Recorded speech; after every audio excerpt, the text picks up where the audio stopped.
It is time for me to present to thee some more autistic ramblings, you see. And what will I be rambling about today on this very beautiful, temperate night? Well, once again, we are at a crossroads. I could either talk about my favorite story of all time, the visual novel Arches, or I could talk about some other topic that I just kind of feel like talking about right now. But do I feel like talking about it right now, or do I want to finally get this Arches rant out of my system? Because I have a lot I want to say about Arches, and I'm planning on going for quite the walk tonight. Because this time I have a particular destination in mind. I learned that a place that I used to work at sometimes is like kind of around my area. It's not close. It'll be a hike if I decide to go there, but I could do it. The question is, can I do it in the 2.5 hours I have before I need to get ready to sleep? That's the question. And then if I am going to be going on a 2.5 hour long walk, question is, can I fill that much time with one topic? Maybe not. I might have to do a 2-topic thing. So which fucking one? Because,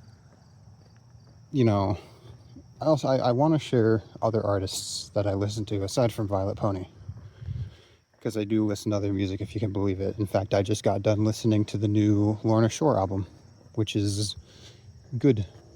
I liked it. That's kind of my thoughts at the moment. But if you want to hear my expanded thoughts on the album, chances are I'll be reviewing it on my blog at some point. And if you've never heard of this blog of mine, or this thing I do, every year I round up some albums that I listen to and I just talk about them. And so, I'll be doing that again this year. It's going to be very interesting. It's going to be fucking a beefy review, I can tell you that. And I'm thinking the Lorna Shore album might end up on there. We'll see, because I've got a lot of albums that I want to talk about. But anyway, I suppose. So, Arches. But before we talk about Arches, I feel like it's kind of prudent to talk about Echo a little bit. I'm not going to talk about Echo as much, because I prefer Arches. But, Arches is a sequel to Echo, and so it's not necessary to play Echo beforehand, but I feel like having played Echo does give you it's a little bonus, you read Echo and then you read Arches, and it's you can point at the references and feel how Marvel fans probably feel, and there's some thematic stuff that's kind of cool if you know both stories. But just before any of that, I recommend that you, listener, read Echo and Arches. I recommend both of them. Though if you are not a fan of disturbing stories or are sensitive to some topics such as they're horror games, right? If you are sensitive to more disturbing topics, maybe they're not the games for you, because they deal with just about everything you can think of. So, yeah. And as a result, by talking about these games, I'm necessarily going to be talking about those topics. So, this is the content warning for this episode. Just off the top of my head, both Echo and Arches depict / deal with drug use, drug addiction, self-harm, suicide, depression, violence, gore, it's psychological horror, psychological like dealings. There's lots of sexual themes. There's a little bit of sexual assault in some areas, and just lots of distress. Just lots of characters being in very uncool places, feeling uncool things. They're not very like lighthearted stories, to put it lightly. So I'll be talking about some pretty serious shit, but I'm going to try to keep it. I'm going to try to keep some levity about it, I guess. We'll see how long that lasts, but I'm going to try. So there you go. I recommend reading the stories first. But if you are just not at all interested in getting involved with those kinds of topics and just want like a summary / my thoughts, or you just don't give a shit then and are just here to listen to me yap, then I don't know, I'm not your dad. But they're great stories, so I'd recommend them. You get the point. I'm gonna move on. So, Echo, the namesake title of Project Echo, I think, or Echo Project. I don't fucking know. I'm not gonna bother with like background stuff, except when it comes to Arches, because I think there's some important context there.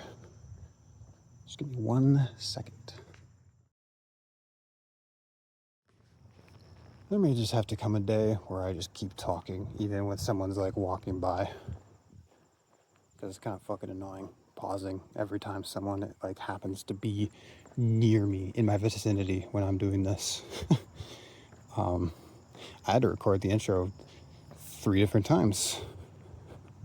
It was scripted, by the way. I did like come up with that intro beforehand, but you know how we do it. This isn't scripted now, so yeah, not gonna do much background stuff, but I am gonna talk about like my personal experience with Arches, because 1, that's what I do, and 2, it's kind of important to like my understanding of the game and how I processed it, right? And I'll do a bit of that with Echo, because Echo is a pretty interesting little piece. So I'm going to do the thing I did with Carousel. I'm just going to talk about the game as if, you and I, dear listener, are on the same page, so I don't have to do the thing of like, well, this game's about Chase Hunter and Otter. No.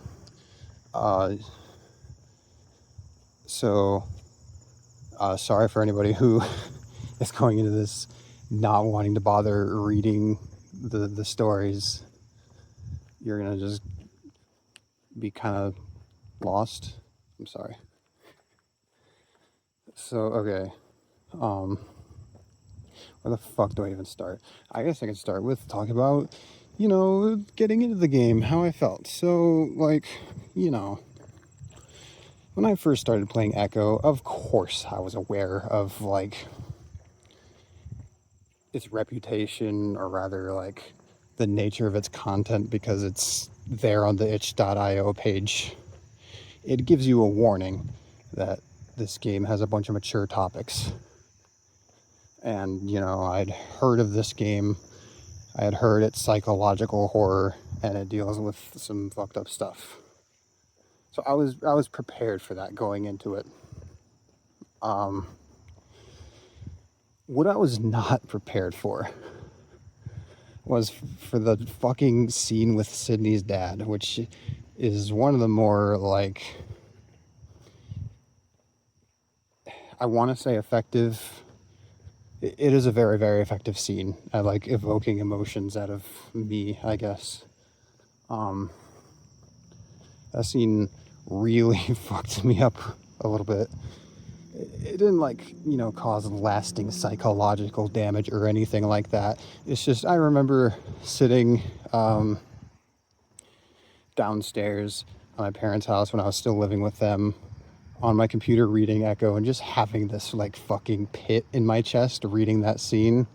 It's rough. Oh, it's rough. So, yeah, I started with Flynn's route, which, if you've gotten this far and are still like 50-50 on playing the game, if you play the game, don't do Flynn's route first. I'd recommend doing Flynn's route last. As a matter of fact, people will debate a lot over like route order, because there's 5 different routes that you can go through in the game of varying quality, but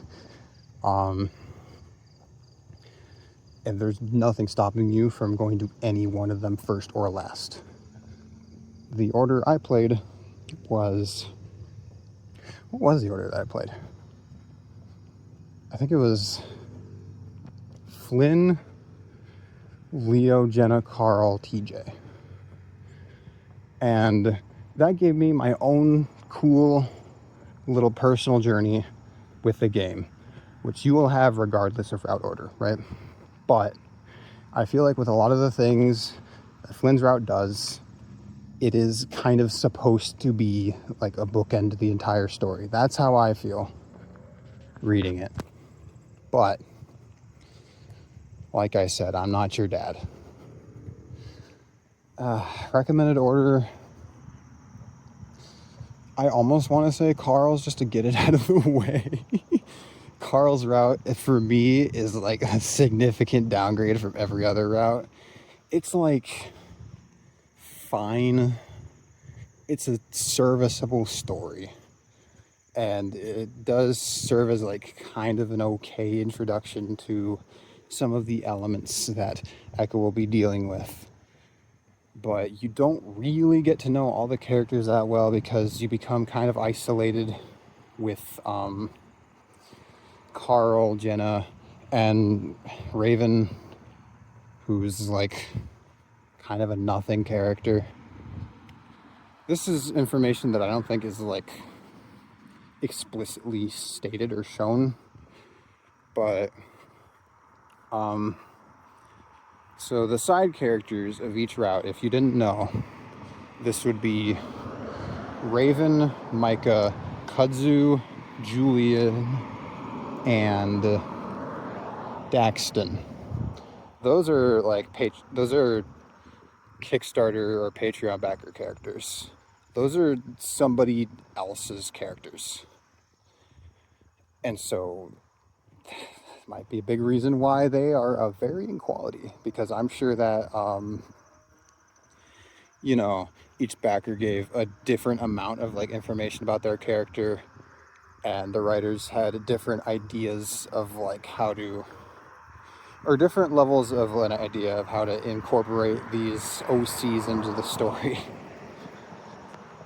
Another thing that isn't apparent is that Echo has 2 different writers. McSkinney wrote, I think, Jenna and Flynn, and Howley wrote TJ, Leo, and Carl. And then Howley also wrote Ad Astra, I believe wrote Arches, and is currently writing Chemia, which is the sequel to Ad Astra. Ad Astra's this whole fucking different thing. Don't worry about it. But it is a good game. I'd recommend that one too. But anyway, yeah, Carl's round is like fine. Raven is a nothing character though. Evidently, they either weren't given enough about the character, or they just didn't know what the fuck to do with him. So throughout Carl's route, he's just kind of there, reacting to events as an ordinary person probably would. And he doesn't really have any of his own special insights. He has no backstory, basically no connection to the cast aside from they knew each other vaguely at one point. And you compare that to a character like Micah, who has like important backstory with Leo that is relevant in, like, definitely in Jenna's route, maybe in Leo's route. I don't remember fully. But what I can tell you is that that Micah backstory is definitely relevant and present in the prequel game Route 65, which I would only recommend if you're really interested in Echo's story. And I'd also recommend only playing through it once, because all the routes, in quotes, are basically the same with a couple of differences. So, but it's also a short read, so, you know. Anyway, Micah, Daxton, and Kudzu are like the good side characters. Raven is a nothing character to the point where it's almost annoying. Julian is a nothing character completely inoffensively. He's just like fine, he's there.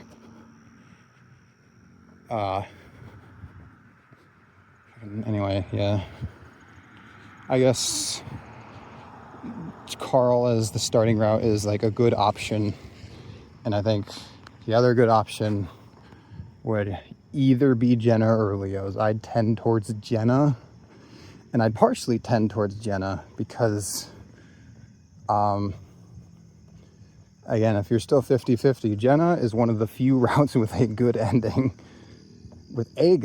Because another thing that you can just miss if you, dear listener, have played Echo, is that some routes have multiple endings and some don't.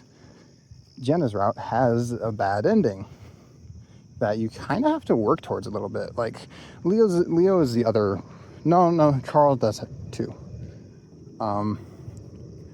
With Carl and Leo, it's kind of evident the choice that will lead to the bad end. With Jenna's, you have to make a particular choice near the beginning of the game and then kind of like stick to it, because like this is going to be such a fucking scattershot video. Don't worry about it.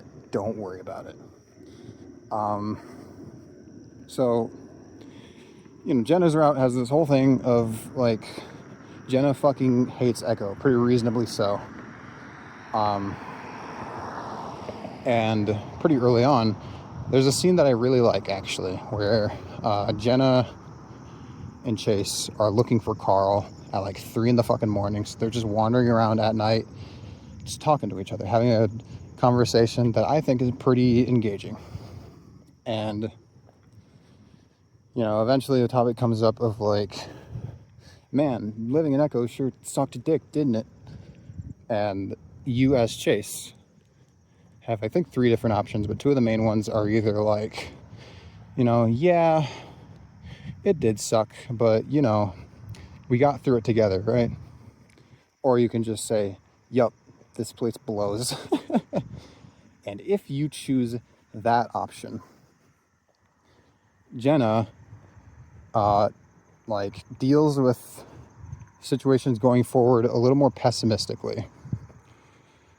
If you take the more optimistic route, when Jenna encounters Heather, she's like kind of ambivalent.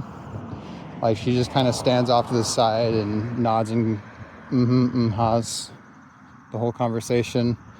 And then later she tells you and Flynn, like, oh yeah, Heather was a piece of shit who did all this stuff to me in high school. But if she's taking the more pessimistic look, if you have, in some respects, given her a more pessimistic outlook of the whole Echo thing, then she will either kind of passive-aggressively or just very aggressively confront Heather on the things that she did. And if you go down the bad route fully, Jenna fucking destroys the town. Because, you know, she has this, she's fully, like, sunk into this mindset of Echo is fucked, everything to do with it is fucked, and so fuck it, I just need to get rid of it. Whereas, you know, the good end, they do save the town, and then there's, like, it's a pretty happy ending. For one, all the characters are alive, which is something you don't get in every ending. The only, like, lingering bad thing is that fucking, Flynn's aunt is like most certainly dead based on information you get from primarily Flynn's route. And Chase is still a indecisive little shit. That was an interesting journey I went on with Echo. It's also an interesting journey I went on with Boring Keith and his friend. Because after I played Echo, I listened to Boring Keith's Let's Play of Echo with a friend of his who I think is very funny. I like her a lot. Who's Boring Keith? YouTuber. He makes video essays. He also has a Let's Play channel. Don't worry about it. But the journey that both they and I went on with Echo is over the course of the game realizing, Chase is kind of like a piece of shit. At best, Chase is a decent guy who's unfortunately just kind of a little bitch who lets people walk over him and doesn't know how to make his own decisions and all that. And at worst, he's what you see in TJ's route. He's just like a vindictive, possessive fucking asshole. But whenever you start talking about the morality of the characters in Echo, there's this little snag that you come upon. Remember when this was supposed to be about arches? The snag being that it is pretty explicit that the town of Echo has influence over these characters. And so, whenever anybody does something bad in the game Echo, so long as they're within the boundaries of Echo, the very, very vaguely defined boundaries of Echo, it can be said, well, that was the town influencing them, so really they're not that bad of a person. And then, like, in most instances, all you can really do is throw your hands up and go, yeah, okay, I fucking guess, because it's true. All of the characters in Echo are under the influence of Echo in some respects, but that especially applies to Chase, because he pretty explicitly just has another guy in his head, like, influencing his actions. And, the fact that he has a guy in his head influencing his actions is both, parallel to and kind of a fucking allegory for you, the player's control over this character. It's doing a little bit of a Deltarune thing where, you, the player, are like actually considered an actor in the story of this game.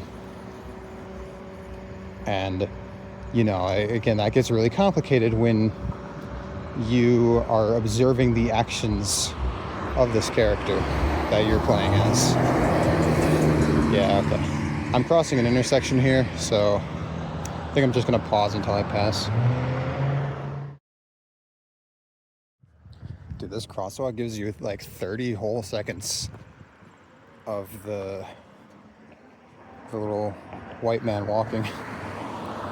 Well, 30 seconds of the, stop sign flashing, which means you're able to cross. But, God, that's got to be infuriating for drivers, though. It sucks to be them.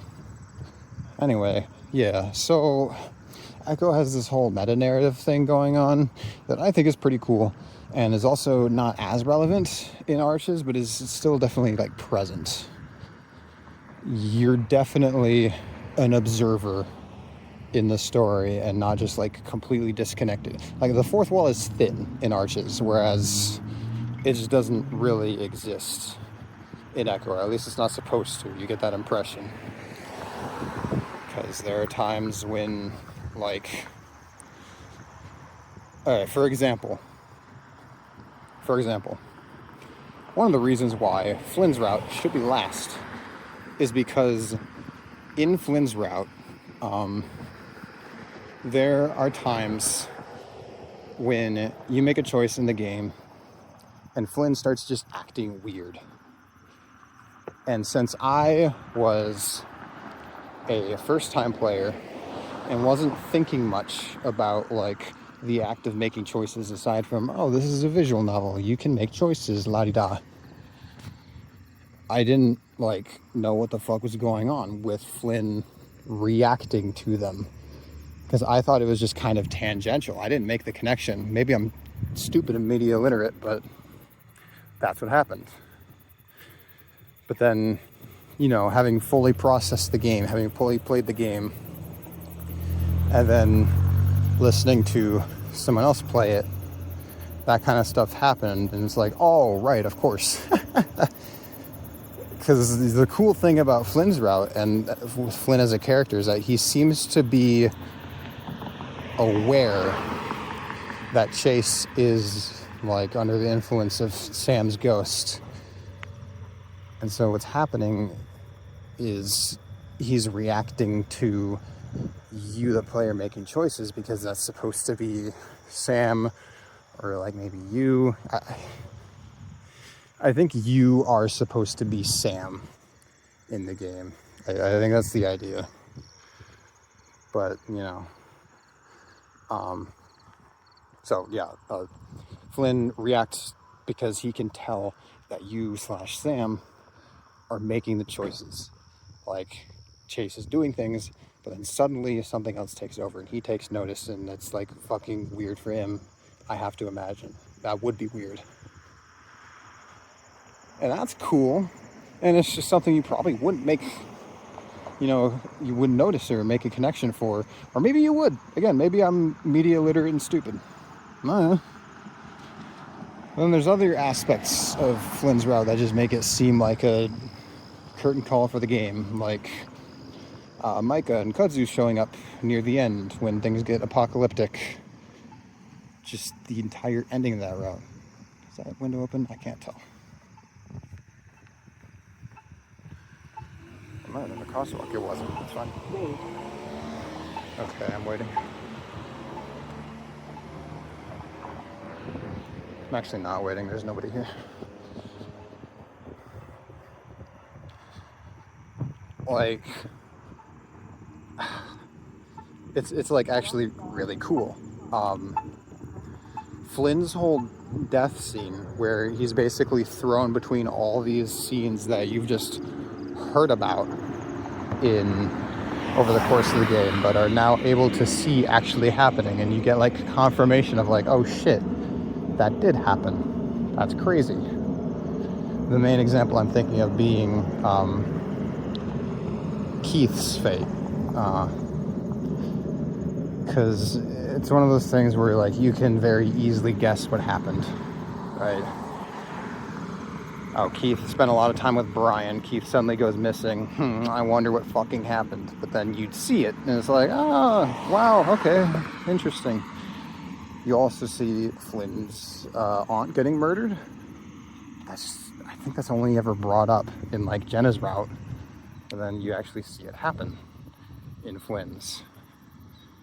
And just this whole like thing that Flynn is coming to terms with as he's fucking dying, like, you know, apologizing to Daxton for being a dick, wishing he could do all these things, and then you finally get like a good idea of what Socket Man is with that final shot. It's supposed to be last.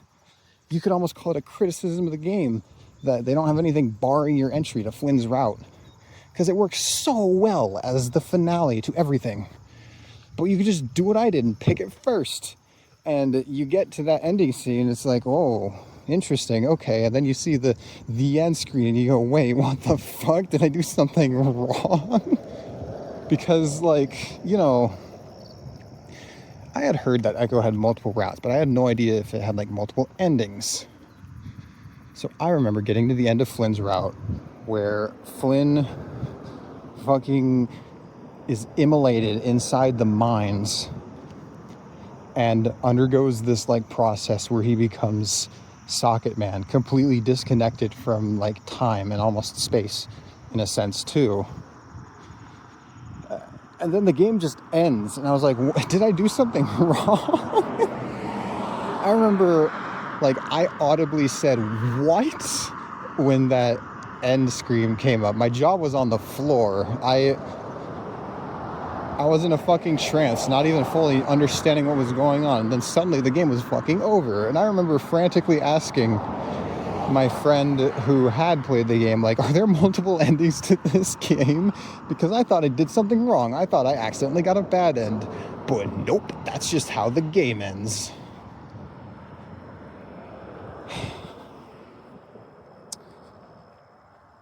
Shit's crazy. But yeah, there's for sure, like, time-space stuff going on in Echo, because, like, things that happen in other routes just kind of appear out of context in, like, separate ones. Like, what is it? Yeah, it's in, I think, God, I don't remember. I just, what is his fucking name? The weasel. Duke. Yeah, Duke appears dead in a place where he shouldn't. Or shouldn't have possibly been able to get to. In one of the routes when you're driving down the road and then you have that encounter with Socket Man. Like, I remember the characters even comment, like, he was back in town, and that's, like, Chase's car. There's no fucking way he could have gotten here. How did he get a hold of Chase's car? Chase still has his keys. What the fuck? But then you either play Leo's route or remember back to Leo's route when Duke stole Chase's car and then managed to get away. I'm pretty sure in that route as well, you, like, see that. You eventually, like, reach where Duke did, and Duke got fucking killed. And it makes sense in that route because, you know, Duke stole Chase's car and would have had a head start. But it doesn't in Jenna's route unless you consider that the boundaries of space and time are being warped during this, like, event. You know? This was supposed to be about arches. Is there any... Right, okay. There's, like, a few more, like, contextual things that I want to talk about with Echo before I get into arches. So, the theme that the game fucking beats you over the head with is cycles and repetition and stagnation. What? Violet Pony reference? The game opens with a monologue saying that you're just going in circles. One of the main symbols of the game is a bracelet. It goes in a loop. If you try to leave Echo during the event, you just end up back in it. You have all these, like, cycles of abuse happening with Sydney and his family. You've got, like, people just repeating their past mistakes, like Chase getting with Leo.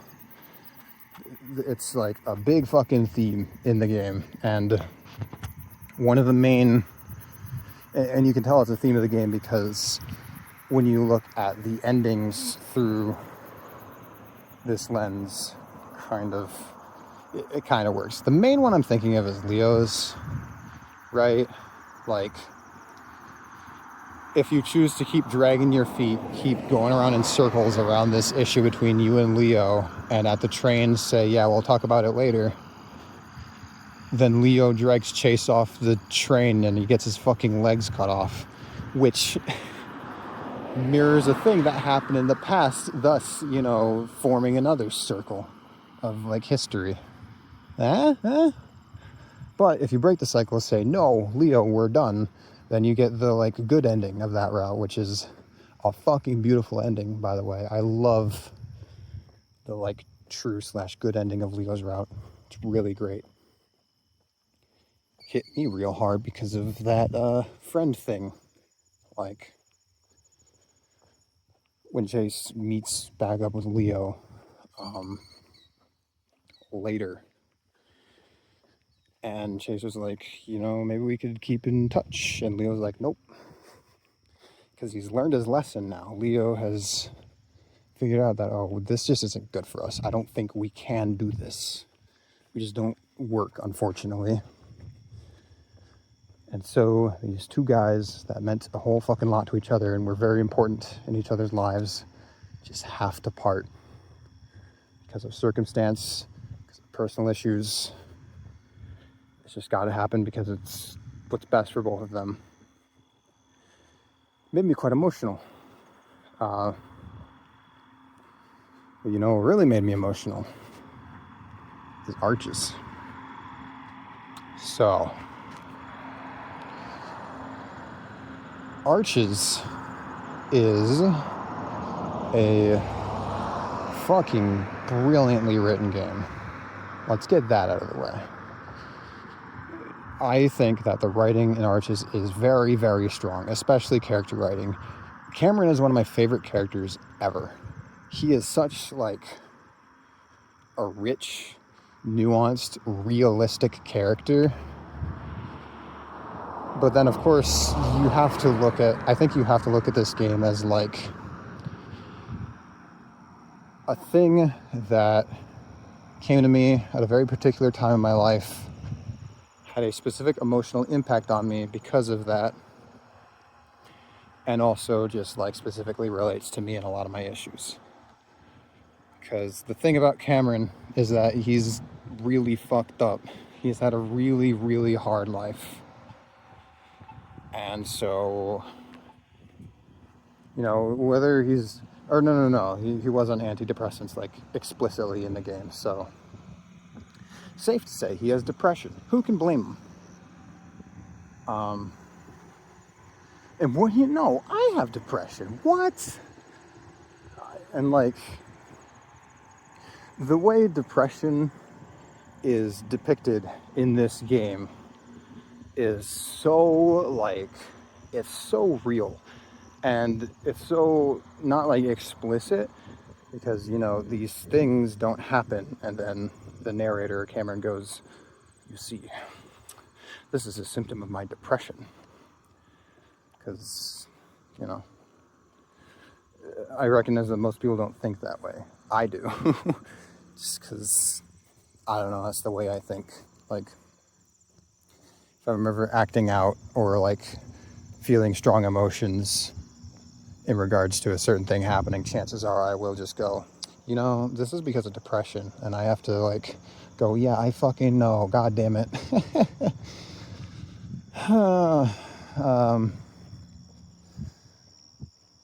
But the game doesn't do that. It just shows Cameron doing certain things and thinking certain ways, and me having experience with depression knows full well what that is. I guess what I'm trying to say is that the game doesn't just depict Cameron being real bummed out and fucking laying in bed all day or all that. The game depicts how Cameron very casually just says terrible things about himself. The game shows how he's incredibly anxious about this one relationship that he has, and is constantly thinking about how the person in this relationship perceives him. And he's thinking about death a lot. He has very pretty strict views on the world. He has pretty nihilistic outlooks on things, and just all these things that I can relate to, and that I see as being pretty strong symptoms of depression. Now, standing before me is a big fucking dark field. I'm going to walk into it. I think I'm gonna find a spot to just kind of sit down, and I'll take a break. I reached the spot, by the way. It's a little property that I used to work at for a summer job. Maybe I'll get into that sometime. I can talk about my like couple of stories working that job. Anyway,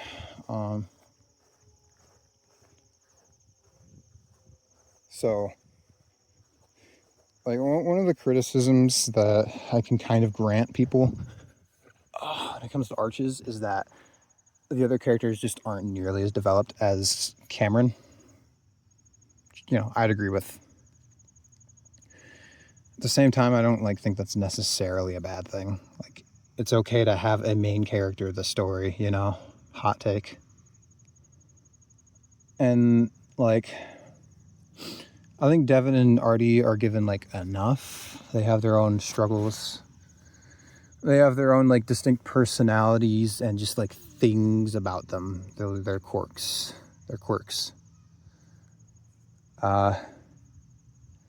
And I don't know, like, there's a little part of me that's like, but most of Devin's role in the story is the fucking keep Cameron out of trouble role. And like, you know, that's true. But then also I'm thinking like, there's a very like clear and very real internal struggle that Devin is constantly going through. Like, I wish the night sky was more clear here, but there's way too much light. Like, is it something I've experienced? Let me verbally explain it, and then maybe it'll come to me. Because, you know, Devin's whole thing throughout, especially the, like, first half of the game when they're just in Echo figuring shit out, is that Cameron is figuring stuff out about himself, and it's clearly very meaningful to him, and he clearly like wants this and thinks this will fulfill him, and he's insisting to Devin that this is okay, this is what he wants, and like this will be good for him. And the thing that is like what he wants and what is good for him is potentially going through a fucking horrible nightmare scenario. And so Devin is in the place where, you know, obviously this is a bad idea. Like, Cameron, though he didn't see exactly what Cameron went through, he was clearly like really fucked up by that experience that he had in the motel room. But then he's, you know, insisting that he wants to keep looking for ghosts, even though, you know, he had this ghost clearly affect him very, very negatively. So this looks to be a terrible idea. And he obviously wants to keep Cameron safe. And he doesn't want, you know, the harm to come to him. These are all pretty obvious things. These are the obvious things, right? Don't want him to get hurt. He was clearly traumatized by this. Just keep him away from the thing that hurt him, right? But he also wants to respect Cameron's wishes, because that's what you're supposed to do as a partner, right? Like, you know, we can advise our friends, tell our friends what we think is best, and maybe even give them a strong hand pushing them towards something. But at the end of the day, you do kind of have to like trust that they know what's best for them, because ultimately they do know what's best for them, like most of the time. But then like, and then additionally, like, Devin wants to know if ghosts are real, because, you know, he wants to know if his sister is in an afterlife. He has very like personal reasons for seeking out ghosts and wanting to believe that they're real. And Cameron provides an opportunity to like maybe get proof, or at least convince him thoroughly that ghosts are real and thus there is an afterlife. But then there's also this little bit that's like completely subtextual, I think. I don't think any of the characters like state this in the game, but when I hear that like Cameron wants to potentially go through another horrible traumatic experience, I think, oh, yep, been there. Because as I've talked about in previous episodes, we know of like a pretty blunt, specific, direct form of self-harm, which is just like physically harming yourself. But there are plenty of forms of self-harm or self-destruction, and of course, some of us do these things just like, I don't know, in a not depressed / mentally ill way. Like, I don't know, some people who are mentally healthy will occasionally, you know, get blackout drunk to deal with a breakup. I mean, in fairness, that is like kind of a form of self-destruction, I'm sure, somewhat knowingly. But then there's other stuff like, you know, I don't think the people that go cliff diving, one of the most dangerous sports out there, do so because they're kind of secretly hoping they'll hit a rock face. The people that, you know, the people that eat a bunch of junk food don't necessarily have to do so because they hate themselves or whatever. But when you are depressed, there's a whole smorgasbord of things that you might end up doing because you think you deserve it. And you kind of destroy your body wanting to destroy your body or yourself. Drugs, alcohol, those are big ones. One of my main methods was depriving myself of sleep. So that is a kind of form of damage being done to my body because I thought I deserved it. And then another thing that you can do that I don't really see talked about and is like a really like kind of subtle and hard to, I guess, express thing is a form of self-harm that you might take to is intentionally putting yourself in extremely like uncomfortable or downright traumatic circumstances or places.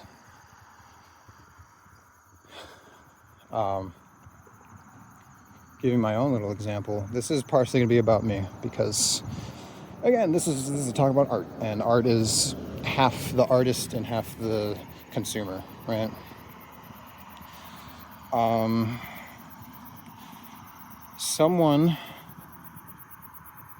Okay, so I guess to provide some kind of necessary context, I'm a very possessive person.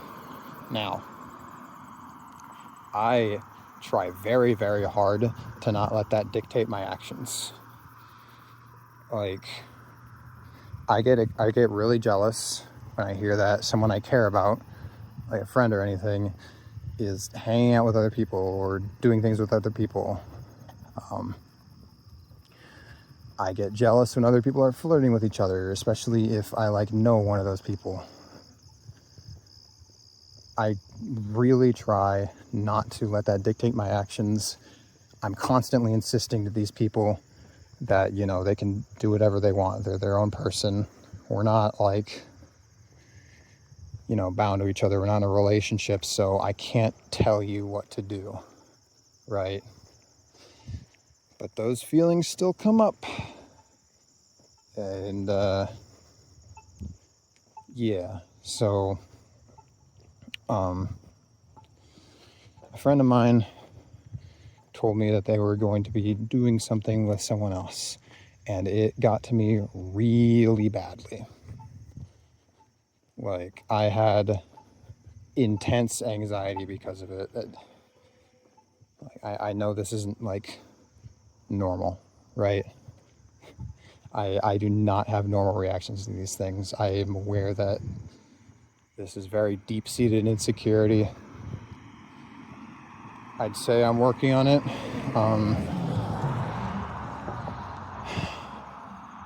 On paper, I am.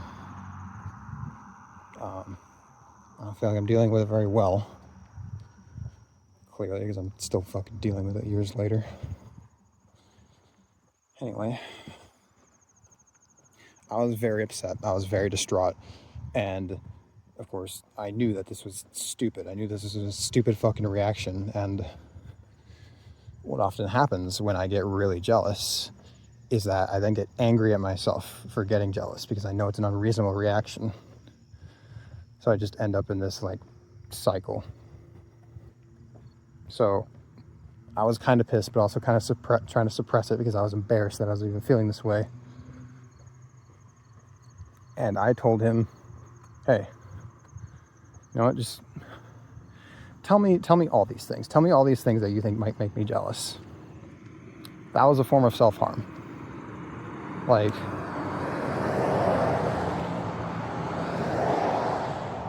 a really difficult thing to kind of figure out or navigate is that, like, I want to see if I can, you know, become more accustomed to these feelings or these experiences by just, like, becoming more aware of them. Like, I've been kind of telling people, like, just tell me if you're, you know, hanging out with other people or, you know, I don't know, making out with other people or whatever. I want to know these things. It's like a form of exposure therapy. Because there's a part of me that believes that maybe it could help. Maybe if I, like, am told that these things are happening and then I see, like, oh, hey, what do you know? This doesn't affect me at all. Maybe I'll stop fucking freaking out about it. But then it's also like, well, am I only saying that because I kind of want to feel the, like, the hurt that it gives me? Because there's a very distinct feeling that I got, a little bit of a thrill, when I was in the worst of it and I would just start, like, lashing out at myself. And I would say these, like, horrible things about myself. It'd almost feel a little good, which is not how that's supposed to feel, of course. You're not supposed to think this way. But, you know, depression does all kinds of cool things to your brain. And so, you do get the sense that Cameron does genuinely believe that figuring this stuff out about himself will help him. Because, you know, he says, like, I want to have a purpose. I want to know why I'm here, which, it's so fucking cool. Okay, just, like, that's the thing that people do, because Cameron is, like, atheist and nihilist, right? He says straight up, like, there's nothing after death, right? And so that kind of naturally leads you to the conclusion, oh, Cameron's not religious. He probably doesn't believe that a God put him here. But then he talks about, like, having a purpose and having a reason why he's here, which sounds very Gnostic. And that would seem contradictory, except that's just, like, a thing that people do, right? Like, I'm atheist. I don't believe in a soul or any kind of, like, supernatural element, but I've said before, like, you know, a person's soul, or God, it affects my soul, or God put me here on this earth, etc. Like, my language and the way I talk about things is colored by, you know, religious ideas. So I think it's not, like, contradictory character writing. I just think that's, like, a very real thing that can happen with people.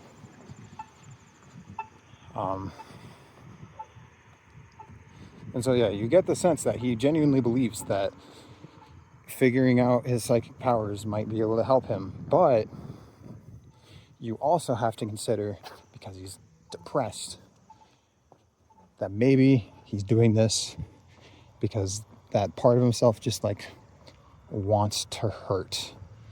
That masochistic part of himself that kind of comes with being depressed wants to go through that like horrifying experience again. Partially probably because he, believes he deserves it. Believes he deserves to feel those horrible feelings for, I say whatever reason. I know the reasons. The reasons are because you believe you are worthless. You believe that your existence, your very existence, is a crime that ought to be punished. And who better to punish than the locus of this wrong existence?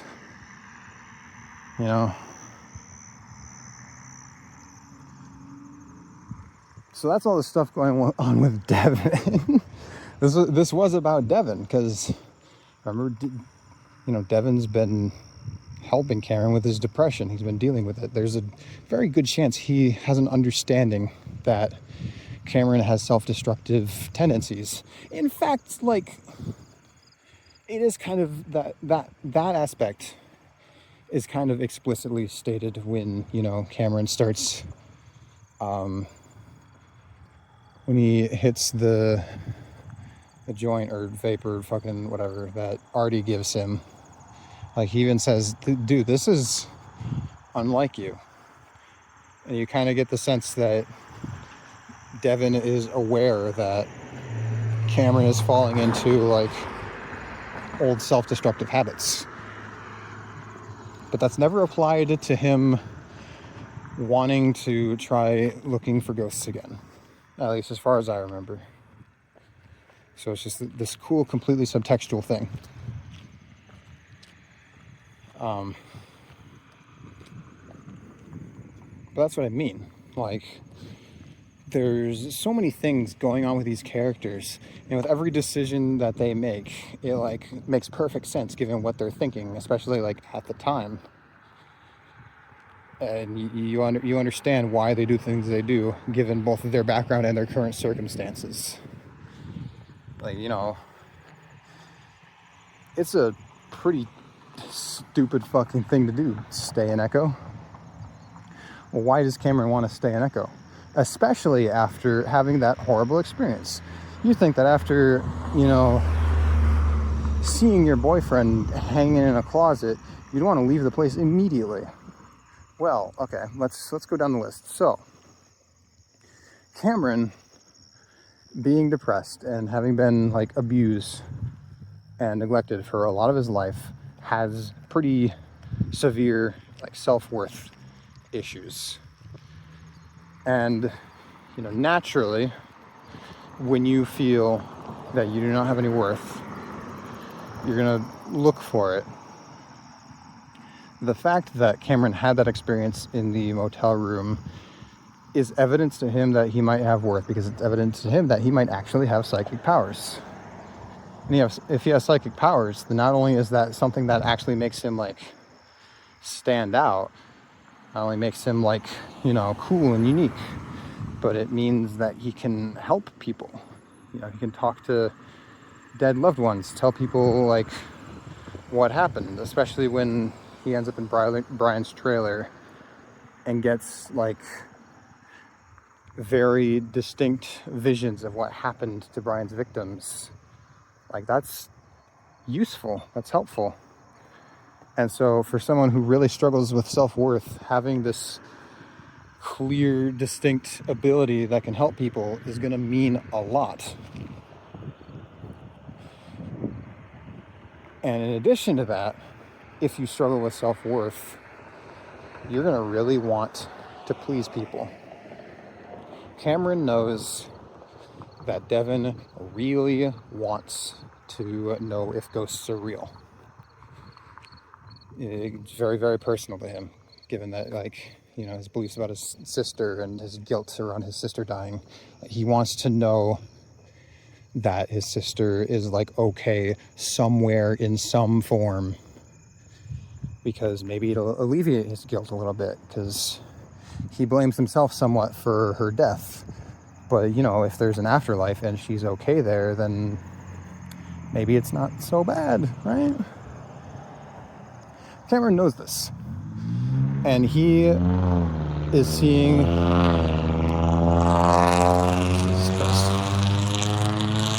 He is seeing an opportunity to, like, basically confirm this for Devon. He sees the opportunity to finally put Devon's mind at ease. He wants to help his boyfriend. He wants to help this person that he has perhaps an over-reliance on. Because, you know, I know what it's like to be emotionally dependent on someone. You feel it is your life's fucking mission to, like, serve this person or help them in any way you can. You will put yourself in some very, very undesirable situations. You will, like, empty your entire fucking bucket to try to help this person because you feel you need to. Because it is your purpose to do so. Like, it wouldn't be fair if you didn't because they've helped you so much, etc., etc. I've been through this multiple times. And so I understand Cameron, like, really, really wanting to do this for Devon. And so he's partially wanting to stay in Echo for himself because he so desperately, like, wants to have a purpose and to have something, some way to be useful. He so desperately, like, wants to better understand his mother and his mother's fate. He so desperately wants these things that he's been experiencing all his life to not just be, like, you know, horrible mental illness. Because he sees horrible mental illness as being what led to his mom's death. He doesn't want to end up like his mom, so he desperately does not want to be mentally ill. If he has psychic powers, it explains all the visions. So, you know, he wants this for himself, but he also wants it for Devon, who also, in tandem, is kind of tied to a sense of self-worth, because he feels like if he isn't serving Devon in some way, isn't helping him somehow, then what is he good for? He's just a burden to Devon then. This is why this game is so fucking great. I'm laying all that out. There's all these, like, really intricate, like, nuanced reasons why this character makes this one big decision, and it's all so, like, you know, real as to how a person would behave. Because again, I've done these things. I've thought these things. You know, I've never stubbornly stayed in a ghost town to try to please my boyfriend or whatever, but like I said, I've emptied my own bucket in a desperate attempt to feel useful. I've, you know, brought myself to the end of my own rope, trying to, like, give myself a purpose because I don't feel I have inherent value. I need to make value by any means necessary. You know?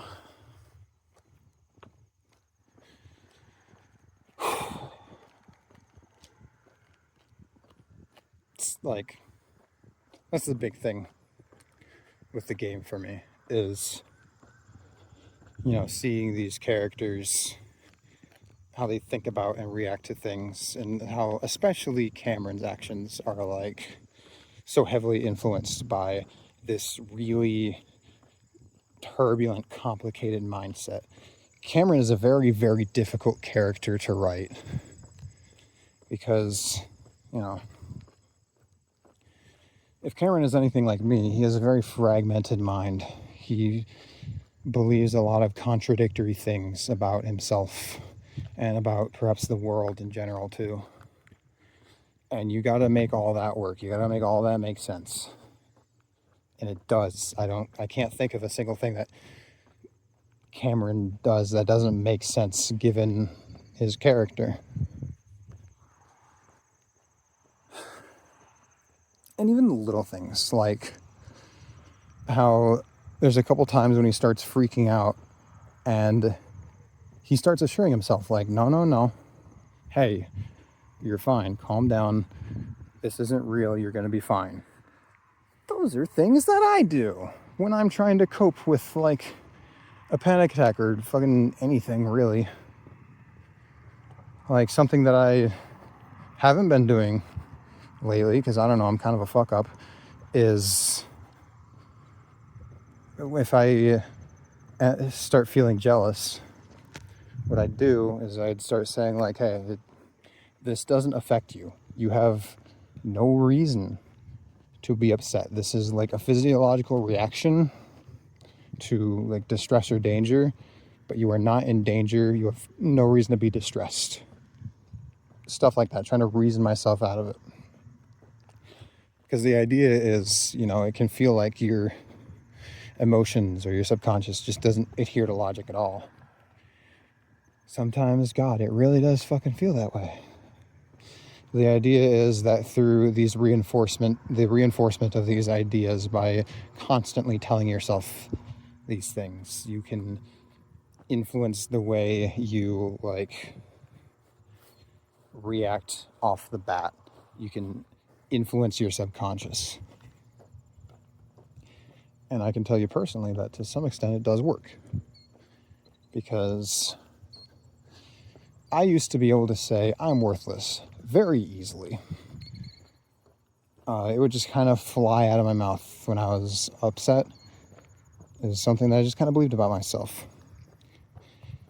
These days, if I ever get to the point of saying that, it's immediate. It's not something I have to logic myself through. There's immediately a voice in my head going, okay, hey, that's too far. Let's chill out a little bit. That is only the case thanks to mental reinforcement.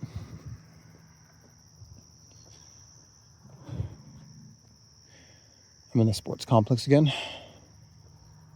I'm going to get some water here, take a little sit. So I'm going to pause for a bit while I lubricate my throat.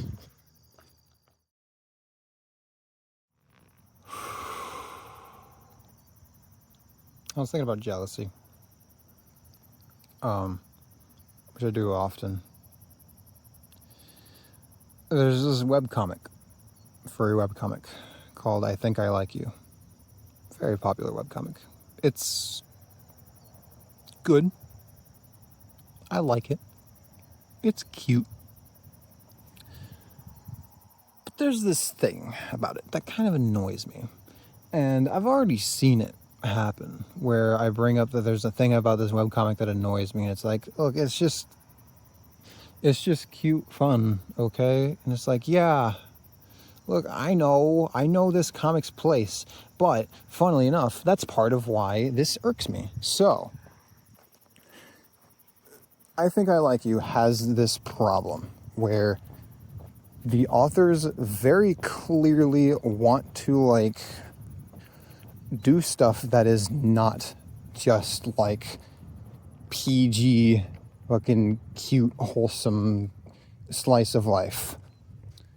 The first example I can think of this is when they had, back when they were still doing the Will They Won't They with Sky and Leon. Sky and Zeb, the possum, who he's attractive. Don't even fucking get me started on motherfucker, what is his name? The fox guy that Zeb kind of falls for. Dax? I think it's Dax. Dax is anyway, I'm the target audience in this comic. Anyway, well, maybe I'm not the target audience in this comic because I've picked up on this thing. So when Sky and Zeb are like stalking Leon through the Pride Festival or whatever, they have their cute little fun shenanigans happen. But Sky is clearly still like dancing around the issue of his very, very obvious crush on Leon. And Zeb is like, dude, just say something. And Sky is like, look, I don't want to rush things. Like, I don't know, I like what we have, and I just want to see where it goes. Relatable, by the way. And Zeb is like, eventually like, okay, you know what, fine. And at the end of the comic, Zeb says, you know what, Sky, you showed that Pride is not just about rainbow merch and skimpy outfits. Today, Sky, you were Pride. And everyone clapped. Now, when I read something like that, I see a message, a thing that is not just being expressed in the world of the comic, but that the author wants to express themselves to you, the reader, because that's how stories fucking work. But then I scroll down a little bit on Webtoons, and I see the little heads of the authors going, there's no message here, don't look into it. Yeah, it's not that serious, guys, don't take it seriously.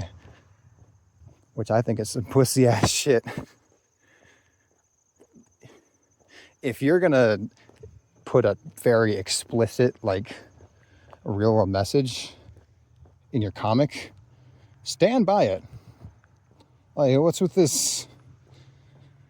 There's no takesy backsies. I know what you were trying to say. You can't just like say, no, there's no message here. Nothing to see here.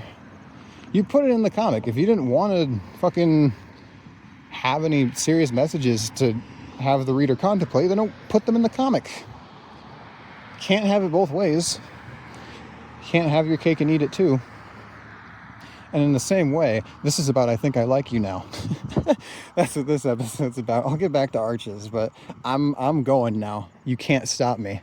So there's also this thing that they were doing for a while. Okay. Granted. I don't know how relevant this criticism is now, because this all has to do with like the lore of the underworld and the world building of this world. Because as of the time of recording this, Leanne and Sky are just in the underworld. So, excuse me. But there was a time when fucking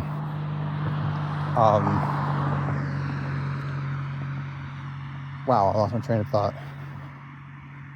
When they were doing this thing where I remember the page, actually. It's like Sky is kind of discovering new things about Leon because this demon buddy showed up and has been spying on Sky, and Sky finally, like, you know, got his ass. He's like, hey, I know what you are. Stares at viewer. And so he's learning these like little bits and pieces of Leon's deal. But eventually he's like, dude, like, what's all this? I want to know more. And, you know, Leon is at first like, oh, I don't want to tell you, or whatever. But eventually his sister, who's another wood, says, like, just fucking tell him, dipshit, asshole. And so he does. There's a page where there's like 2 panels of Leon just blatantly, explicitly stating things about himself. Then it's like, oh, okay, that's enough. Let's show Sky and Leon being cute, and haha, his sister is like looking at them and shipping them. How Fujoshi. It's like, okay. So it seems you want to do world building, right? You want to flesh out some of this more quote unquote serious stuff in this world. But you also don't want to. You want to keep things cutesy and lighthearted and not to, like, you know, bashing your face in with an info dump. And you were very clearly trying to insert one into what is kind of supposed to be the other, and it looks very awkward. What are you doing? And then finally, there was this newest arc with Zeb and Dax. So initially, Zeb develops a huge crush on Dax, and he just doesn't even know what to do with it because, one, he doesn't know how to handle crushes, and two, he didn't think he was gay, and so having a crush on a man is like weird for him. This is also a gay furry webcomic, so sorry buddy, it was just destined to be. But anyway, he gets over him, I think, pretty naturally. Like, I remember they have a talk where Dax sits him down and he's like, Zeb, look, I'm not gay. And I was fucking heartbroken. I collapsed to my knees, wailed at the sky, asking why. Why is the Hot Topic Fox not gay? What a fucking cruel world we live in. Why live? But anyway, it turns out he might be a little bit gay because, dude, I remember when the page came out, when Dax, like, goes to Zeb's apartment and it just shows them hanging out. It was like being a bi-curious teenager again, seeing those two just, like, being close, hugging, wrapping their tails around each other while cooking, laying snuggled up on the couch. Oh my God. It made me feel things. There's a cat across the street here. And in that page, Zeb is like, yo, I got a girlfriend. And Zeb is like, oh, that's nice. It's very clear that he's very, very jealous. And it's this whole thing for many pages afterwards where Dax is not only lamenting the fact that, you know, he isn't with Zeb, but like he's lamenting the fact that he knows that he shouldn't even like feel this way because he had the chance to be with Zeb, but he, you know, turned him down, and now he's with a girl, and all of a sudden now he's interested. Like he knows that's unreasonable, and he knows he can't just like ask Zeb to break up with his new girlfriend for him, because that's just not something you can do. It's just not cool, right? You know, if you, dear listener, find yourself in such a situation, it may be pertinent to like talk to the person about it if you don't feel like you can handle it on your own. But you can't ask them to like break up with their partner, right? That would be unreasonable. Even though that's what, you know, Dax wants, because this relationship doesn't make him super happy. He knows these feelings are unreasonable, and he knows there's not much he can do about them like directly. And he's like really depressed and fucked up about it. And I'm reading this like, oh shit. Holy shit. They never asked me permission to, you know, depict my likeness in a comic. What the fuck? I want royalties from this at least. So it's this whole thing for a while. It's just a lot of different pages of Dax lamenting this, and he meets Zeb's girlfriend, and she's like really cool, and they're clearly happy together, and so he's just even more guilty because he's like, yeah, I can't possibly break this up. They seem happy together. So I'm sitting here thinking, wow, this is like a cool, interesting conflict, because there's no easy answer to this, both in real life and, you know, as a storyteller.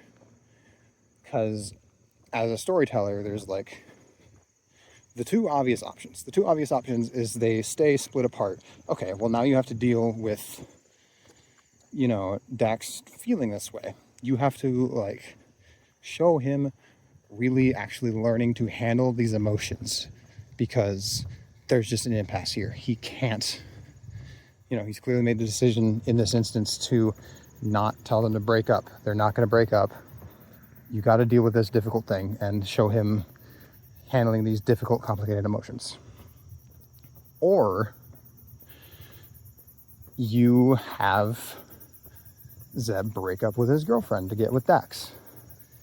And that's like the fan servicey answer, because all the people reading the comic are gay furries. And so, they'll probably be kind of happy that there's this gay couple, but that is a sudden break from what is now the status quo. That is difficult to make feel like natural and fluid, and it would be very difficult to convince readers that like this is good for Zeb. It'd be difficult to have readers not like think, oh, what about his girlfriend? That's gonna fucking suck for her. There's no easy option. Except, dear listener, there is. There's a secret third thing you can do when you find yourself in the position that these writers have found themselves in. And that is to have the conflict fucking vanish on its own. Like, damn, why didn't I think of that? I should use that one more often. That's what fucking happens. Like, there's this whole thing with a festival or like carnival or whatever. Like Sky and Leon are like, hey, Dax, look, to get your mind off of, Zeb, let's go to a fair. And he's like, yeah, okay, let's do it. And then Zeb and his girlfriend are there, and he's like, oh, fuck, god damn it, god, son of a bitch. And Sky and Leon are like, oh, god damn it, fucking son of a bitch. But Dax is eventually like, you know what? This is kind of stupid and childish. Let me just go, let's just go talk to them. They're our friends, okay? It's weird to, be distant and secretive and weird. And so they do. That part, totally fine. I get that. The part where he no longer seems to have any conflicting emotions, and he's like, yeah, you know what? It's fine. Zeb, I'm happy for you, bud. Cheers, high fives. And then the fact that we haven't gotten anything from that conflict in many weeks now. What I'm gathering from this is that that's done now. We're done with that. Look, guys, Dax, he's over Zeb now. And we're all good. So we don't have to depict or try to figure out how Dax is going to deal with these difficult, complicated emotions. And we don't have to deal with the very complicated fallout and consequences of a breakup and break from the status quo. All right, good job, everybody. Except people like me are sitting here thinking what? People like me are sat here thinking that's not how that fucking works. I wish that jealousy just kind of dropped away when you decide to be an adult and stop distancing yourself from the person you're jealous about, but that's not how it works. I don't know how to get rid of it. You think it just falls away after a certain amount of time, or you spend enough time with a person and a little bar fills up and you reach the top and suddenly the jealousy is gone? No. At best, it's a slow fucking process of trying to reason yourself out of these feelings of jealousy. At worst, you're where I'm at, and you just can't seem to figure out how to fucking deal with it. And it's just this thing that you're constantly dealing with.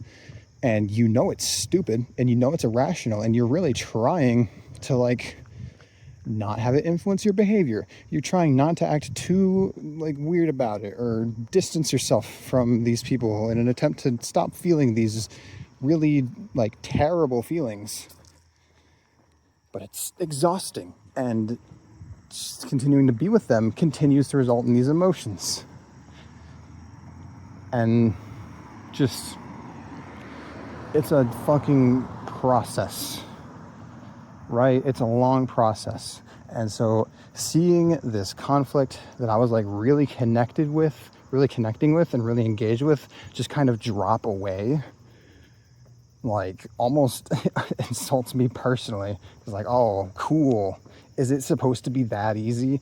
Because God, I wish it were. So like one of the things that I have is that it seems easy for everyone else.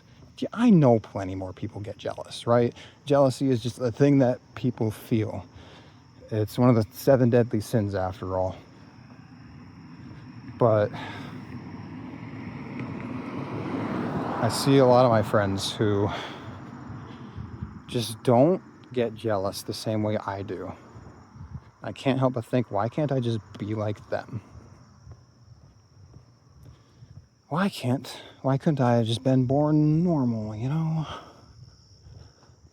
Because I know what the jealousy ultimately stems from. It stems from insecurity. I'm incredibly insecure about myself. I don't have a lot of confidence in myself. I don't have a lot of self-worth. What the jealousy is that I see someone like having a good time or positively engaging with someone else, and I immediately think, oh, okay, that means I'm not good enough for them. I know that's stupid, of course, logically. But the problem is, it's just like inherent visceral feeling. I just have at the core of me this idea that I'm not good enough for people, and they're like one wrong move away from just ditching me and going to someone who's so obviously better or whatever. And that colors the way that I think about these things. And like, you know, I see, you know, one of my friends hanging out with someone else as like a direct threat to me, because I think like, oh, this just means that like it's only a matter of time before they leave me, and I know that that causes me great emotional distress. So it gives me like a panic response. It gives me a self-defense response, even though it really shouldn't, and it's totally rational. But you know, the depressed mind isn't a rational mind. Maybe it is easy for someone who isn't showing like obvious signs of mental illness like, you know, Dax does. Maybe he does have some mental illness that just isn't like explored in the main comic. I don't know. And maybe it is just my mental illness that makes this jealousy so fucking difficult to deal with. In fact, that's pretty likely, actually.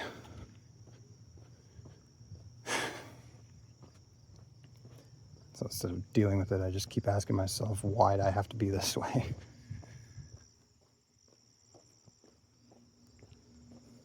And that brings us back to Arches, because, you know, Cameron's mentally ill and doesn't think highly of himself.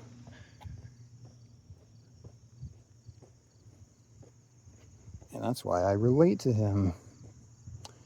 Isn't it wonderful?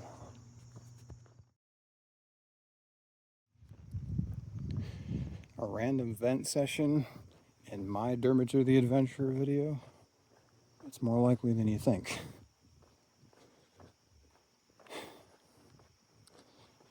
It's, you know, it's been on my mind. Again, it's always on my mind, but these past couple of days have been kind of difficult.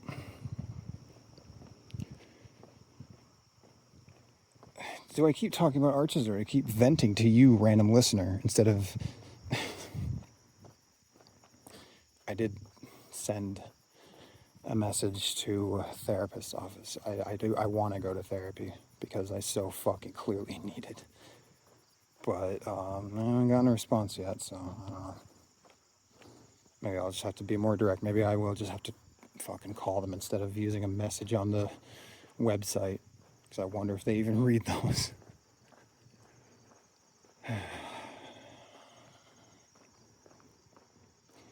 Then again, like I so often have these reservations about like venting or talking about this shit or whatever. And partially is because, you know, I just have this fear that it'll inevitably lead to people leaving me, because it's happened before. I was emotionally dependent on someone, and then they left because I was, in their words, exhausting to talk to. So afraid of that happening again, but also it's just embarrassing because I know these feelings are irrational and like just fucking stupid. I'm trying to be nice to myself, kind of, but it is stupid. Like the degree to which I am jealous, the severity of it, and the things that I get jealous about, fucking absurd. I get jealous when a friend of mine expresses just a little bit too much attraction to a fictional character. I'm bearing my soul to you, dear listener, because that is a very embarrassing thing to admit. But you'll never see me in real life unless you're listening, Enver. In which case, you know all this shit already, so whatever. Yeah, like that's stupid. But you know, if you have as low of an opinion of yourself as me, then apparently that's just the kind of thing that can happen.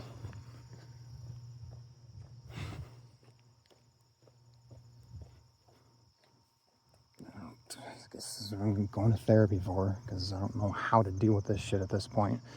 I'm just lost. It feels too big. It feels too overwhelming. Like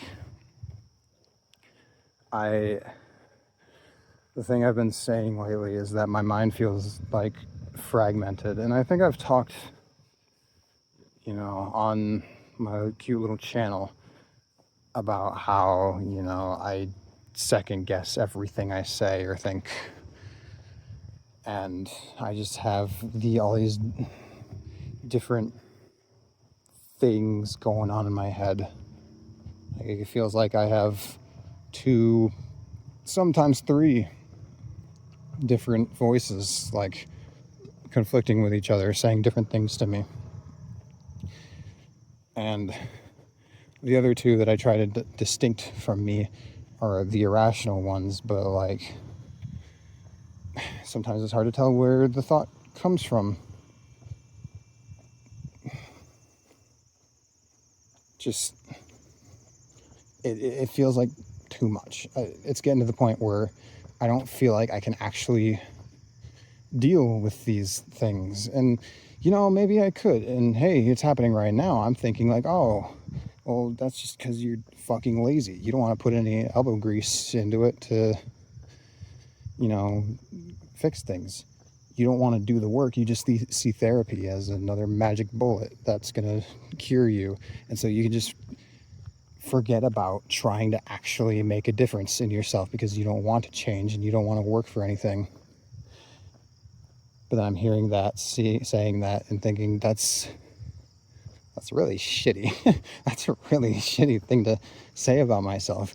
But is it true? Because God, I sure don't like putting in effort, especially to fix myself, because all this time I've been stagnating. I've been dealing with this jealousy problems for years, and if anything, it's only gotten worse. So clearly I haven't been doing enough to like fix myself. But then isn't like anything supposed to be enough? Isn't any amount of progress supposed to be, what the goal is? And there's no measure of success. You just have to, keep working at it, and the work is what matters.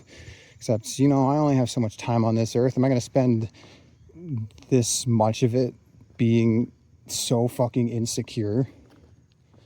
Like, this is my youth. This is when I'm supposed to be doing stuff. This is when I'm supposed to be happy and carefree, except I'm not. I'm limiting my opportunities, and I'm not doing these things because I'm so afraid of like failure. I'm so afraid of not getting the validation that I so desperately crave.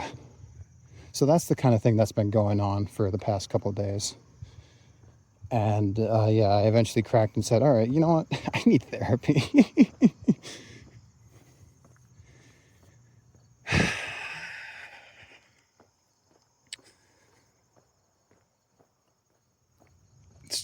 It's exhausting. Then again, maybe it's exhausting because I'm I've had such a fucking cushy life. So I'm not used to actual conflict and, oh, woe is you, some white guy in a nice neighborhood in America. First world problems, much. That's what happens. I don't feel like I can accurately evaluate myself or my feelings or my mindset because I just am constantly thinking all these different things about myself.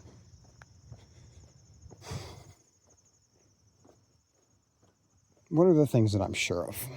I know I'm a good person.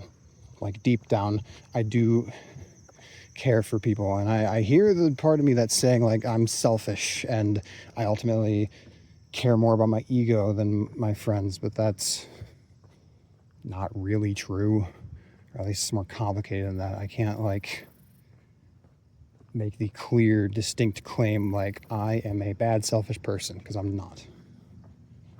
Sometimes I am selfish. So is everybody. But I know that my feelings about my friends are correct. I know that I care about them. I know I try to do things for them to make them happy. Because I do know that I genuinely enjoy seeing people happy, and I do know that I hate seeing people in pain. So, we got that.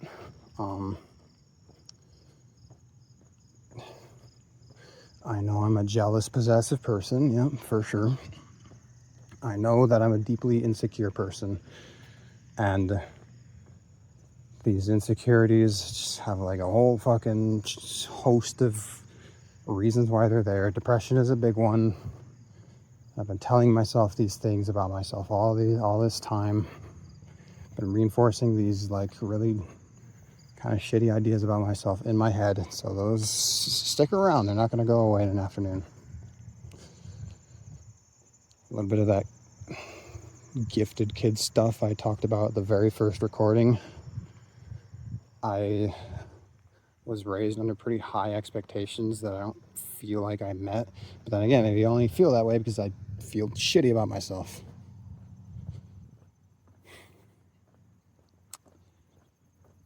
Anything else? I don't know.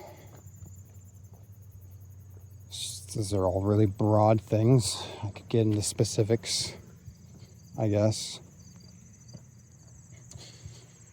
Well, here's a specific. Why did I react to the ending of Arches the way that I did? I know why.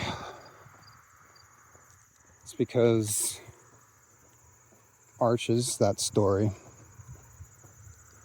has spent the majority of its length depicting just a horrible, like almost hopeless situation.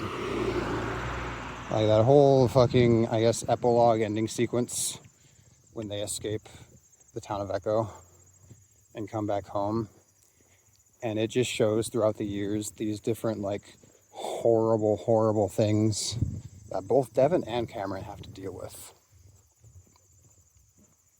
Like, you know, Cameron was fucked up before, but then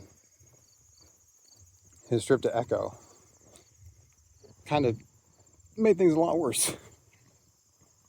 Because now he also has all these like physical things going on, and he's like horribly, deeply traumatized, as anybody would be. And,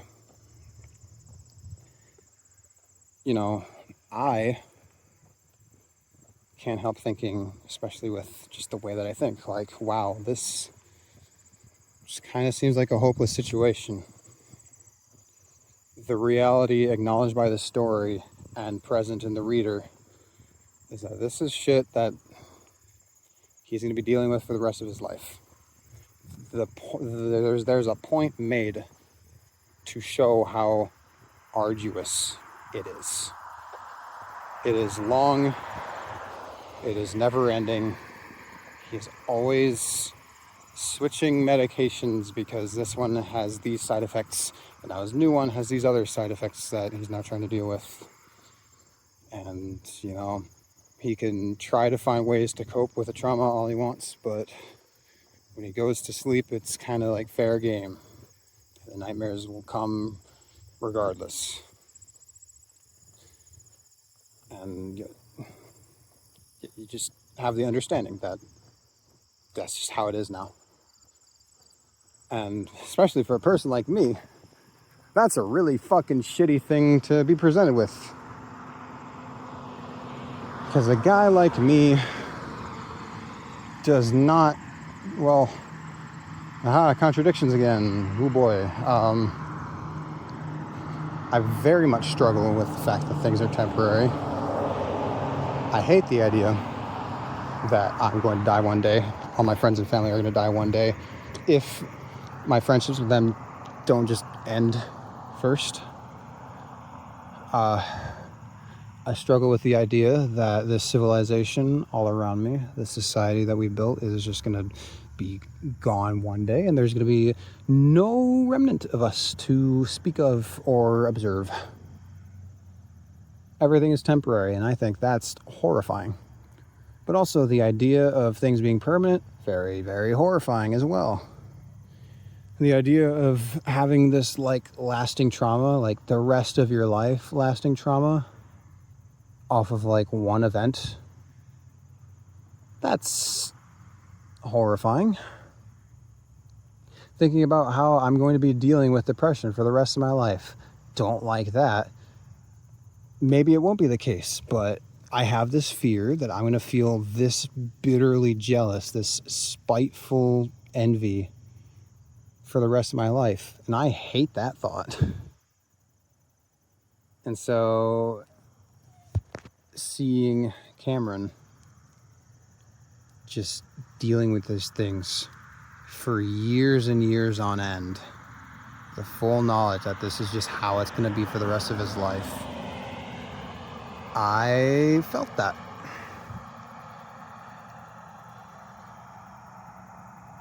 I wrote a little essay on arches shortly after I completed it. It's one of the best things I've ever written, IMO. It's not like a formal essay analyzing themes or anything. I try to be really like raw about it. I try to just express my feelings and the thoughts about especially one scene in particular, because it really, really hit me because of some things I was going through at the time. I talk about it in the essay. I recommend it. It's just called Arches. It's on my blog, which will be in the description that you can find down below.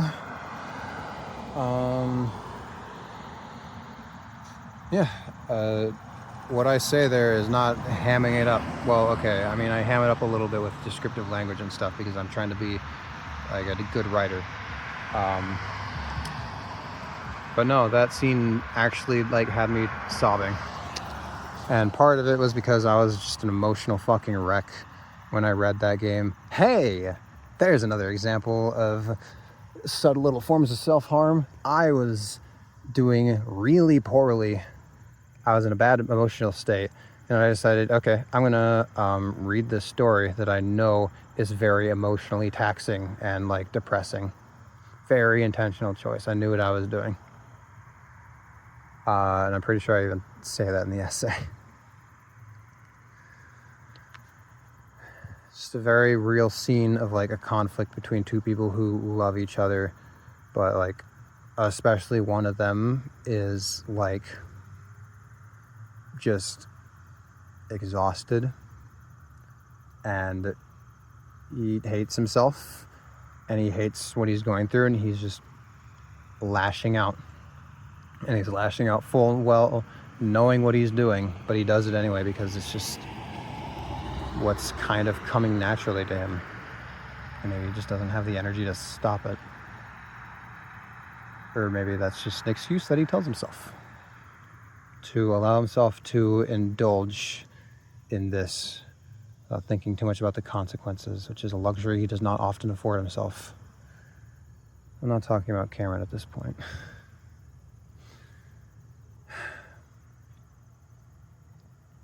You know that meme? Aren't you tired of being nice? Don't you just want to go ape shit? I feel that meme.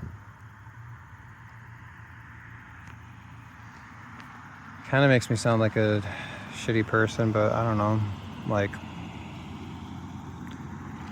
I like being nice to people. I do. And I'm going to keep being nice to people. It's always going to be my primary drive, my primary objective.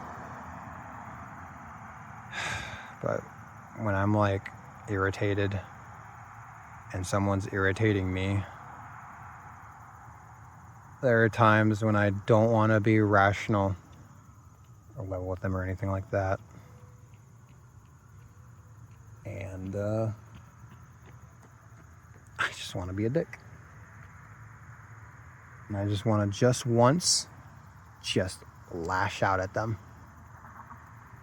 But I don't, because I know it will have consequences beyond what I think is acceptable in the moment. I know that I can't just later say, hey, I was in a bad mood, I'm sorry about that, and it's just all dandy from there. Because I could say something that really hurts them, and I could really damage our relationship off of just like a selfish whim. So I don't. And the feeling persists.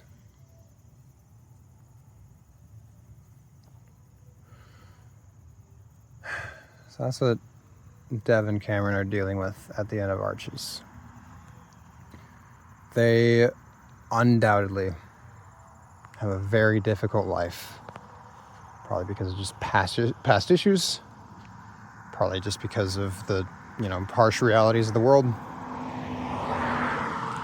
And largely because they were both, horribly traumatized in Echo.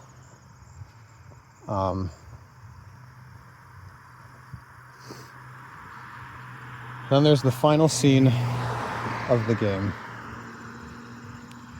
where Dev and Cameron are just out on a walk on a winter's day. And they're just they just seem content. And I wish I could give more specifics right now about the specific dialogue in the ending. They seem content, and I remember Cameron makes a little comment about oh, well, we'll see what's under those clothes later. Because there was a point made earlier that after the incident, Cameron just had basically no sex drive, which, who can blame him? He's on all these different medications. He went through this fucking horrible thing. Probably just doesn't have the energy to.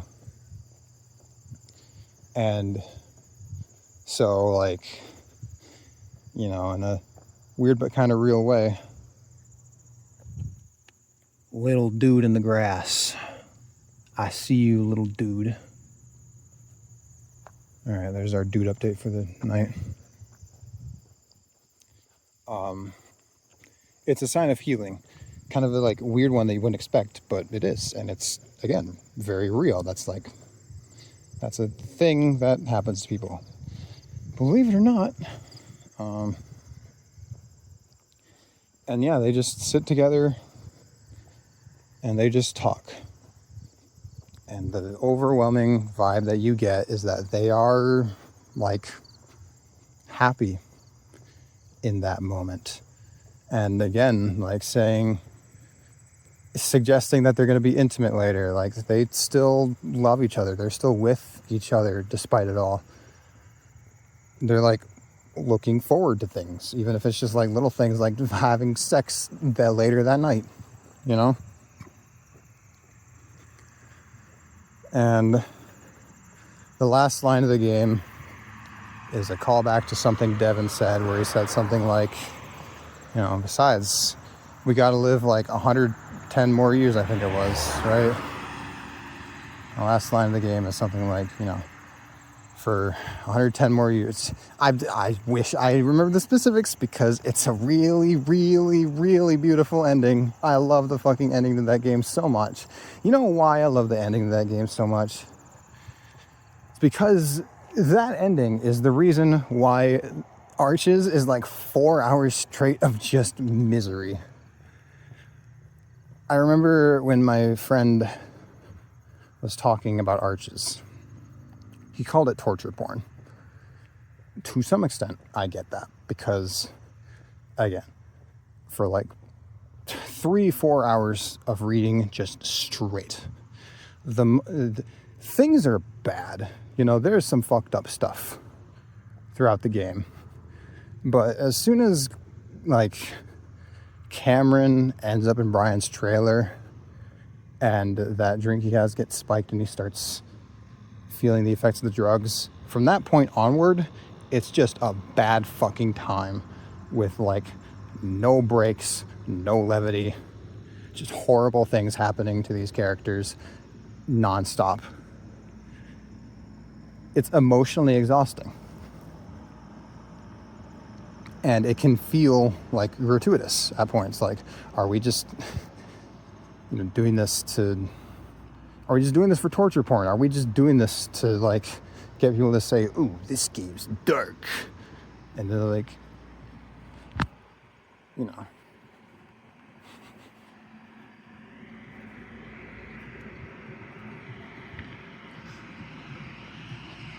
Sorry about that. Someone came out onto their porch, and so I don't know how much I want to say the words torture porn in front of a stranger, you know. Like, to indulge the people who just, I don't know, like reading about misery like I do.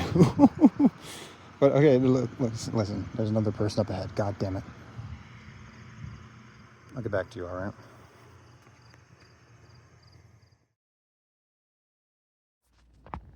The reason why Arches puts you through 3 to 4 hours of misery is so that the ending, where the message of healing and hope can be that much more impactful. Like, it's meant to say, like, if Cameron and Dev can go through all this shit that you have vicariously experienced through these characters and still come out on the other side finding happiness, finding contentment, and wanting to live a long life together, then like surely it's possible for anyone. And you can see how an ending like that or a message like that might be meaningful to me. You know, right now it's hard to like internalize. At the moment, it's very difficult for me to accept that, you know, these things can get better. If I just keep working at it, I will get better. Depression wants you to just fall into a state of acceptance, you know. That's where I'm at right now. It's so hard for me right now to like find the drive to push back against these thoughts and to actually like assure myself I'm okay instead of just continuing to languish in these really fucking horrible feelings.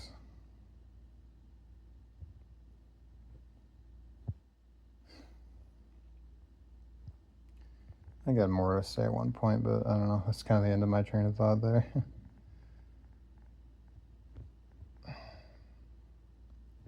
I had more to say on Arches too. Like,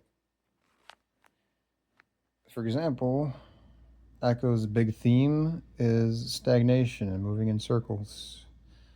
Arch's theme is moving forward past a boundary. You know, Echo's symbol is a circle. Arch's is a half circle, which is then used to represent like a gateway.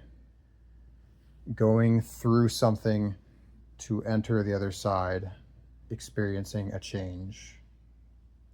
It's the opposite of Echo. In Echo, you're just looping around, avoiding change. That's the theme, that's the common thread.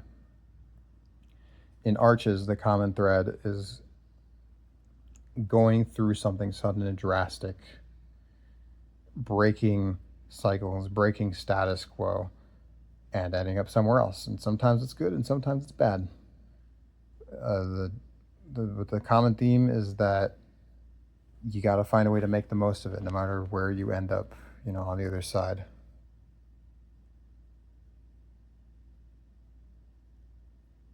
And there's stuff to talk about with like the ideas of death and religion, and the story of Cameron's mom is like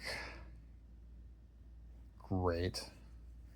I remember I didn't think much of it at first, but I was at work when I was listening to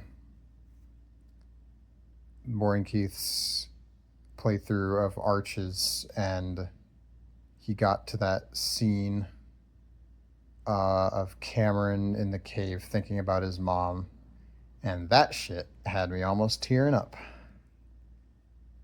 Because, again, it's just so, like, real. The line that sticks out to me is that,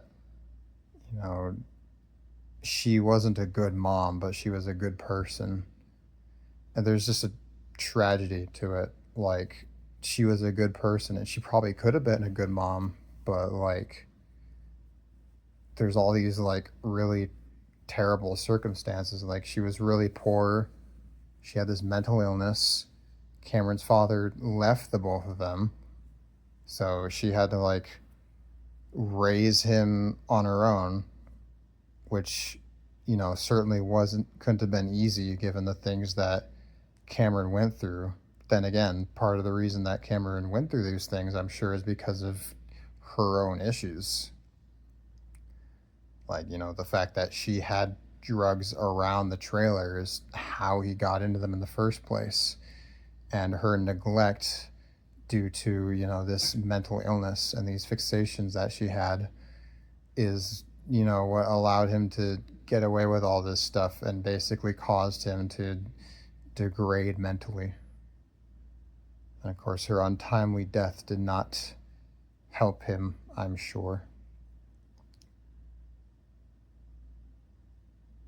And yeah, her whole story is just like really fucking sad. But then, in the cave, Cameron is like thinking of her in this more positive light, because throughout the story, like, you almost get the sense that he kind of resents her, and you almost can't blame him, because she left him on his own, like, she essentially, it's, there's always two ways about these things, because what she said and probably partially believed is that she was going to swim under this bridge, under this arch, to reach heaven. But the reality of the situation, which she probably also knew somewhere in her mind, is that she is just done and she's just given up. And, that's what Cameron says. Like, he remembers before she left that last time, she just looked tired. And he presumes that maybe she was just done with it all. And she was just banking on this arch being the one that'll do it. And she knows what's going to happen, but she's hoping that that'll just be the one that takes her to heaven.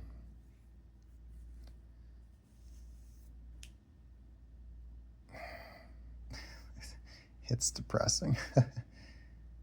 'Cause, I don't know. I can't say I've gotten to the depths of despair that someone like Cameron's mom would, right? But it's just something you think when you have depression.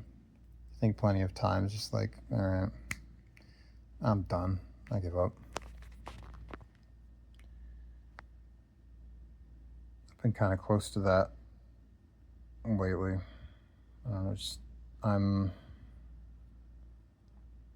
I'm so tired of feeling this way, and I'm so tired of having all these conflicting thoughts and emotions and having to constantly deal with depression and the disparate thoughts that it gives me and all these irrational reactions to just normal fucking things that happen. I'm tired of feeling like a freak or a defect.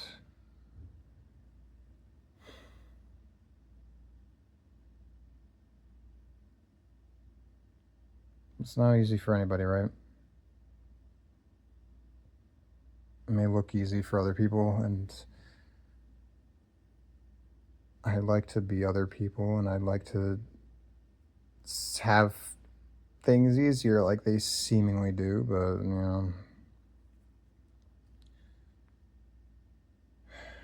it's just not possible. I got dealt this hand, and I gotta play with it, and, fucking bitching about it doesn't do anything.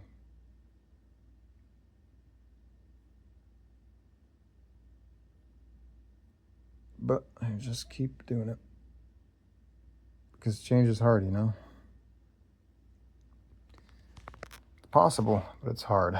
And as much as I'd like to, end this with like a positive spin, I'm gonna be honest, I'm just not feeling it right now.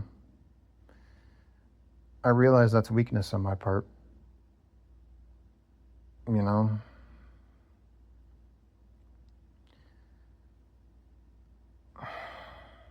Like, I know what I'm supposed to do. I'm supposed to say, yep, and I'm gonna work on it. I'm gonna do these things, and I'm gonna get better.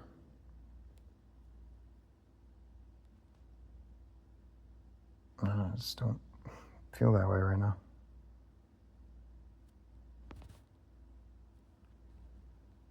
But I'd feel irresponsible if I didn't say, like, whatever you're going through, dear listener, it does get better. It'll take work. It'll take a lot of time. It'll hurt. It'll suck. You'll hate it. But in a lot of ways, I am better than I was before. And I know that you can do the same.